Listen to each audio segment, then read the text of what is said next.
Hello বন্ধুরা, সুন্দরী হেসেলে আপনাদের সকলকে স্বাগত।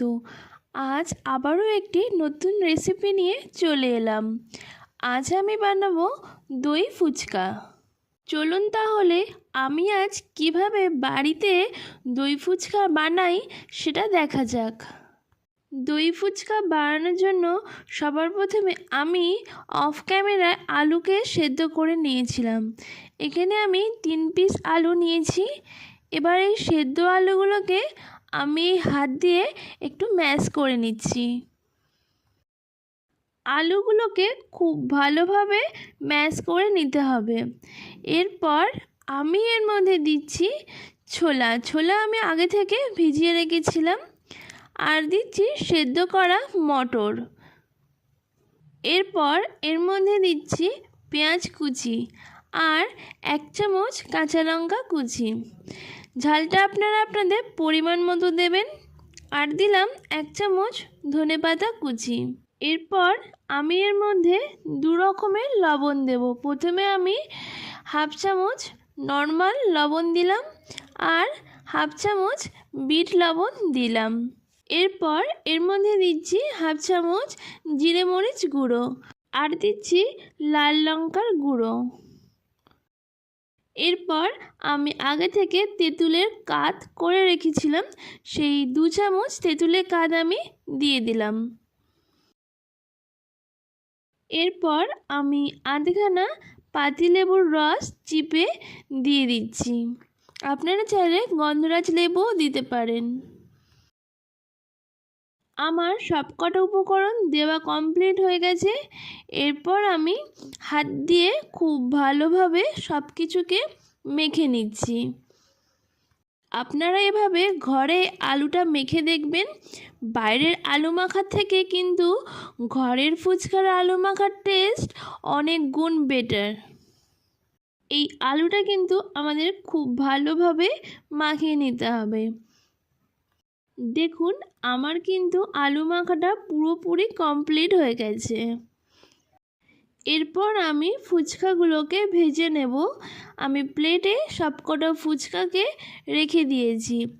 এরপর একটা কড়াই নিয়েছি আর তাতে বেশি করে সাদা তেল নিয়ে নিয়েছি। তেলটা কিন্তু খুব ভালো মতো গরম হতে হবে।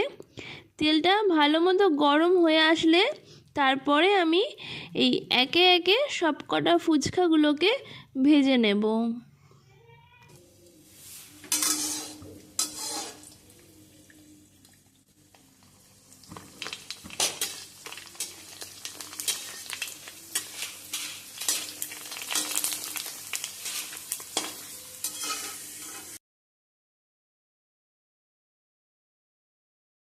এরপর আমি একটা করে ফুচকা নিয়ে আর আঙুলের সাহায্যে এভাবে মাঝখানটা ভেঙে নেব।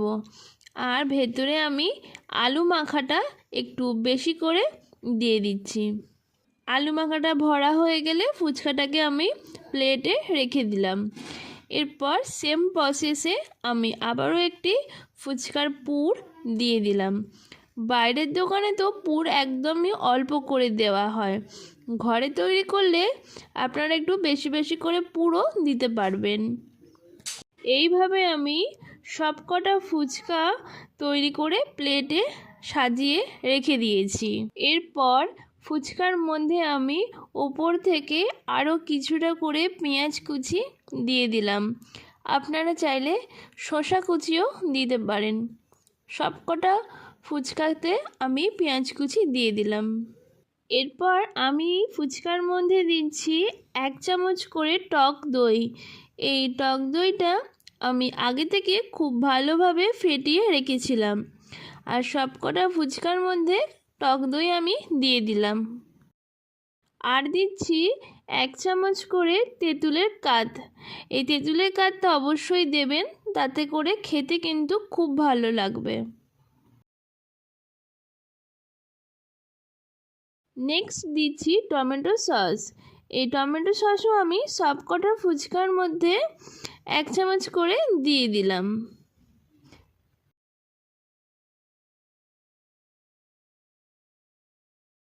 এরপর ওপর থেকে আমি আরও কিছুটা করে টক দই দিয়ে দিলাম।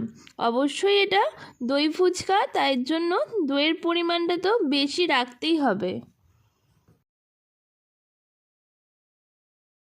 এরপর আমি ওপর থেকে কিছুটা ধনেপাতা ছড়িয়ে দিলাম।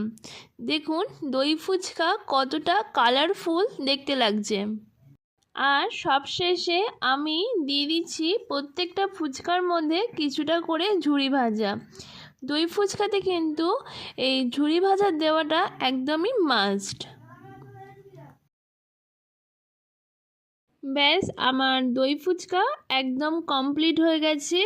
দেখুন দই ফুচকাটা দেখতে কতটা লোভনীয় হয়েছে। আমার আজকের দই ফুচকা রেসিপি আপনাদের কাছে কেমন লাগলো সেটা অবশ্যই কমেন্টে জানাবেন। যদি ভালো লেগে থাকে তাহলে একটা লাইক করবেন আর শেয়ার করবেন।